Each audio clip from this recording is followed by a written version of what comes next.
हिमाचल प्रदेश में अब जनता के फैसले की घड़ी है। मतगणना जो है कुछ ही घंटों में शुरू हो जाएगी। उसके लिए कैसी तैयारियां हैं, कैसे इंतजाम हैं, उस पर बातचीत के लिए हमारे साथ हैं मुख्य निर्वाचन अधिकारी हिमाचल प्रदेश मनीष गर्ग जी। मनीष जी, संसद टीवी में आपका बहुत बहुत स्वागत है सर। धन्यवाद सर, जो हिमाचल प्रदेश में मतदान हुआ उसने 2017 का रिकॉर्ड तोड़ा और 2022 में वो मतदान आगे बढ़ा है। ये जो मतदान का प्रतिशत बढ़ा है, चाहे भले ही थोड़ा बढ़ा है, किस दृष्टि से चुनाव आयोग दिखता है? डेफिनेटली जो मतदान का प्रतिशत है वो पिछली बार से बढ़ा है और अभी हमारे पास जो फाइनल टैली है वो तो ऑफकोर्स कल सुबह तक आएगी, क्योंकि आज भी हमारे पास पोस्टल बैलेट्स जो रिसीव हो रहे हैं। तो अच्छा है, बढ़ना इट्स ऑलवेज सेटिस्फाइंग कि मतदान का प्रतिशत बढ़ा है। और मैं तो धन्यवाद करना चाहूंगा हिमाचल के वोटर्स के लिए जो बड़ी संख्या में आए और उन्होंने अपने मत का प्रयोग किया, जिसकी वजह से मतदान प्रतिशत बढ़ा है। और हिमाचल प्रदेश के साथ ही पूरे देश को हिमाचल में जब मतगणना होगी, जो चुनाव परिणाम है उसकी प्रतीक्षा रहती है। क्या इंतजाम, कैसी प्रोसीड करेगा ये मतगणना का पूरा प्रोसेस? जी ऑफ कोर्स, जो हमारे मतगणना केंद्र हैं, हमारी 68 विधानसभा क्षेत्र हैं हिमाचल प्रदेश में और 68 मतगणना केंद्र हैं, 59 लोकेशंस हैं। हर एक काउंटिंग सेंटर के लिए हम लोगों ने सभी तैयारियां पूरी कर ली हैं। काउंटिंग हॉल का जो सेटअप है, इंफ्रास्ट्रक्चर सेटअप, उसमें टेबल्स का डिप्लॉयमेंट और barricading, movement of EVMs from strong room to counting hall और काउंटिंग एजेंट्स की मूवमेंट, उनके बैठने के लिए स्थान, ये सभी प्रकार की तैयारियां कर ली गई हैं। आरओज, AROs की डिप्लॉयमेंट, डिफरेंट टीम्स की डिप्लॉयमेंट, जैसे कि पोस्टल बैलेट्स के स्कैनिंग के लिए इलेक्ट्रॉनिक स्कैनर्स और कंप्यूटर सिस्टम्स की ट्रायल रन भी कर लिया गया है। और पोस्टल बैलेट्स के लिए जो काउंटिंग टेबल्स, उसके लिए AROs की डिप्लॉयमेंट, अन्य स्टाफ की डिप्लॉयमेंट, तो ये सारी जो प्रक्रिया है वो पूरी कर ली गई है। जहां तक काउंटिंग स्टाफ का प्रश्न है, हमारे फर्स्ट रैंडमाइजेशन 1 दिसंबर को हो गई थी और सेकेंड रैंडमाइजेशन 6 दिसंबर को कंप्लीट हो गई थी। काउंटिंग स्टाफ की फर्स्ट रिहर्सल भी 2, 3 दिसंबर को हो गई थी और सेकेंड रिहर्सल जो आज चल रही है। और कल जो लास्ट रैंडमाइजेशन, थर्ड रैंडमाइजेशन होगी कल अर्ली मॉर्निंग, जिसके बाद उनको टेबल्स अलॉट की जाएंगी, वो भी रैंडमली अलॉट की जाती हैं। कमीशन द्वारा जो नियुक्त किए गए हैं ऑब्जर्वर्स, 68 ऑब्जर्वर्स भी हमारे प्रदेश में पहुंच गए थे और उन्हीं की प्रेजेंस में ये सेकेंड रैंडमाइजेशन हुई है और आज जो है ट्रेनिंग चल रही है।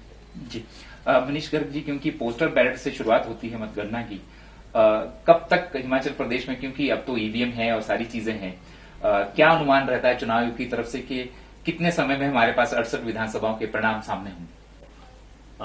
जो हमारी सबसे पहले पोस्टल बैलेट्स की काउंटिंग शुरू होगी सुबह 8 बजे और साथ ही साथ जो हमारे इलेक्ट्रॉनिकली ट्रांसमिटेड पोस्टल बैलेट्स हैं डिफेंस पर्सनल के लिए, उनकी स्कैनिंग भी स्टार्ट होगी और स्कैनिंग करके जो बैलेट पाए जाते हैं फिर उनके पोस्टल बैलेट सेपरेट करके उनकी काउंटिंग पोस्टल बैलेट टेबल्स पे होती है। तो हमारे पोस्टल बैलेट्स इस पर काफी बड़ी संख्या में हैं। 1,12,000 कुल पोस्टल बैलेट्स ऑलरेडी आ चुके हैं सब कैटेगरीज मिला के। तो अगर हम देखें तो on an average her constituency में 1500 से ज्यादा पोस्टल बैलेट्स रहे of all categories. Postal ballets की काउंटिंग तो हमारी पैरेलली चलती रहेगी और 8:30 बजे सुबह हम लोग ईवीएम्स की काउंटिंग भी स्टार्ट कर देंगे और ईवीएम्स की काउंटिंग्स के लिए हमारे 10 से लेकर 18 राउंड्स लगेंगे उसको ईवीएम्स की काउंटिंग के लिए। और पोस्टल बैलेट्स की जो काउंटिंग है वो भी पैरेलली कंप्लीट होती रहेगी। ईवीएम्स की काउंटिंग कंप्लीट हो जाएगी, हमें इंतजार करने की जरूरत नहीं पड़ेगी। तो मुझे लगता है कि 4-5 आवर्स में जो है वो हमारी काफी हद तक हमें जानकारी मिल जाएगी ट्रेंड्स के लिए। जी, जो मतगणना केंद्र रहते हैं मनीष गर्ग जी, वहां पे अलग अलग पार्टियों के समर्थक भी मौजूद रहते हैं। लॉ एंड ऑर्डर मेंटेन रहे, सिक्योरिटी अच्छी रहे, इसके लिए क्या व्यवस्था? ऑफ कोर्स, जो मतगणना केंद्र के अंदर तो सिर्फ ऑथराइज्ड जो लोग हैं वही आ पाएंगे। प्रत्येक कैंडिडेट हर टेबल के लिए काउंटिंग एजेंट को अपॉइंट कर सकते हैं और उनके साथ हम लोगों ने बैठक करके उनको उसके बारे में अवेयर भी करा दिया था कि क्या उनके डूज एंड डोंट्स हैं और उन्होंने काउंटिंग एजेंट्स जिन लोगों ने फॉर्म पे अप्लाई किया उनको इश्यू किए गए हैं आरओज द्वारा। So only authorised persons can come inside, और किसी प्रकार का मोबाइल या कैमरा डिवाइस या कम्युनिकेशन डिवाइस वो काउंटिंग हॉल में नहीं ला सकते हैं। इसके अलावा जो हमारा 3 टियर सिक्योरिटी अरेंजमेंट भी रहता है। इनर मोस्ट टियर में सीएपीएफ की डिप्लॉयमेंट रहती है, फिर मिडिल कॉर्डन में स्टेट आर्म्ड पुलिस और आउटर कॉर्डन में डिस्ट्रिक्ट पुलिस। उसके बाद 100 मीटर्स पेरिफेरी तक जो है वो पेडेस्ट्रियन जोन या नो एंट्री जोन रहता है, और उसके बाहर ही जो है वो लोग आ सकते हैं। लेकिन हम लोगों ने एक और भी अरेंजमेंट किया है कि अगर कमीशन ने किया है कि जो रिजल्ट्स हैं, जो ट्रेंड्स हैं, वो इलेक्ट्रॉनिकली उनको मोबाइल फोन पे या वेबसाइट पे भी उपलब्ध होंगे, जिससे कि उनको ट्रेंड्स या रिजल्ट्स जानने के लिए काउंटिंग हॉल पे आने की आवश्यकता नहीं पड़ेगी, और वो ऑनलाइन ही अपने मोबाइल फोन पे रिजल्ट्स और ट्रेंड्स देख सकते हैं। जी मनीष गर्ग जी, इस बार जो हिमाचल प्रदेश की जहां तक बात हो, जहां तक वोटिंग की बात है, महिलाओं ने बढ़ चढ़कर हिस्सा लिया है। ऐसा देखने में भी आया है कि उन्होंने पुरुषों के मुकाबले जो है मतदान महिलाओं की तरफ से ज्यादा हुआ है। चुनाव आयोग इस जो ये स्टेप आया है सामने, जो ये अचीवमेंट सामने आई है, इसको किस दृष्टि से देखता है?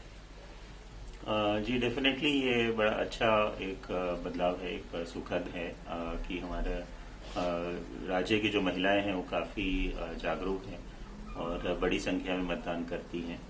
अगर हम खाली ईवीएम्स के पॉइंट ऑफ व्यू से देखें तो हमारा महिलाओं का मतदान प्रतिशत 76.8% के आसपास था, जबकि पुरुषों का जो मतदान प्रतिशत था वो 72.4% था। तो 4-4.5% का गैप था जो महिलाओं का वोट प्रतिशत में, जिससे ये अच्छा है ये साइन। और ओवरऑल नंबर में भी देखें तो उनका नंबर ज्यादा रहेगा। सो काफी जागरूक है हिमाचल की महिलाएं, ये अच्छी बात है, और मुझे उम्मीद है कि आगे भी ऐसा ट्रेंड रहेगा। चुनाव आयोग के जो इनिशिएटिव हैं, चाहे बुजुर्गों वाली आपने घर में बैलेट पेपर उनको उपलब्ध कराया, उस दृष्टि से भी चुनाव आयोग की जो पूरी चुनाव प्रोसेस चलता है, महीनों काम होता है, उसके बड़े पॉइंट्स आप बता पाएंगे? हिमाचल प्रदेश चुनाव में 2022 के जो विधानसभा चुनाव है, उसके टेक अवेज जो है, बड़े टेक अवेज, वो आपकी दृष्टि में कौन? जो हम लोगों ने जुलाई महीने से ही इसकी तैयारी शुरू कर दी थी, और हम लोगों ने एक हिमाचल के लिए एक स्पेसिफिक कैंपेन लॉन्च किया था उत्सव के नाम से, और उसके परिणाम स्वरूप ही बहुत अच्छे परिणाम सामने आए हैं। वोटिंग परसेंटेज बढ़ा है, इतना हाई वोटिंग परसेंटेज होने के बावजूद भी बढ़ा है, so that is quite good. जो मुख्य अगर बातें कहें तो एक तो हमने जो यूथ को काफी मोबिलाइज किया, उनकी रजिस्ट्रेशन में भी इम्प्रूवमेंट हुई है, और जो हमारा इलेक्ट्रल लिटरेसी क्लब्स हैं उनके माध्यम से उनको मोटिवेट किया कि आप भी आएं और वोट करें, रजिस्टर करें, वोट करें। उसके लिए हम लोगों ने डिफरेंट एक्टिविटीज ऑर्गेनाइज की, जैसे ऑनलाइन इलेक्शन क्विज ऑर्गेनाइज किया। फिर एल्डर पर्सन्स को हम लोगों ने 1 अक्टूबर को उनके घर पे जाके उनको ऑनर किया, जो हमारे 80+ वोटर्स और 100+ वोटर्स हैं। पब्लिक फंक्शंस में भी उनको फेलिसिटेट किया, जो कि एक इंस्पिरेशन बना बाकी लोगों के लिए। ग्राम सभा को भी हम लोगों ने इस पर्पस के लिए इफेक्टिवली यूज किया है। और इसके अलावा जो इन्फॉर्मेशन डिसेमिनेशन का हमने प्रयास किया कि बहुत सुचारू रूप से सभी वोटर्स तक सारी इन्फॉर्मेशन पेज पहुंचे, सोशल मीडिया प्लेटफॉर्म्स के थ्रू भी, इलेक्ट्रॉनिक मीडिया के थ्रू भी, और प्रिंट मीडिया के थ्रू भी। तो हमारा प्रयास ये रहा कि पूरा ट्रांसपेरेंट तरह से ये इलेक्शन हो, जैसा कि कमीशन का ऑब्जेक्टिव भी है और हमारे उत्सव का ऑब्जेक्टिव भी है। सो ट्रांसपेरेंसी हम लोगों ने कोशिश किया बना के रखने का। ग्रीवेंस रिड्रेसल पे हम लोगों ने काफी फोकस किया कि तुरंत जो ग्रीवेंसेस हैं उनका टाइमली रिड्रेसल हो, और जो कंप्लेनेंट है उसको भी सूचना मिले कि क्या एक्शन हुआ है उनकी कंप्लेंट्स पे।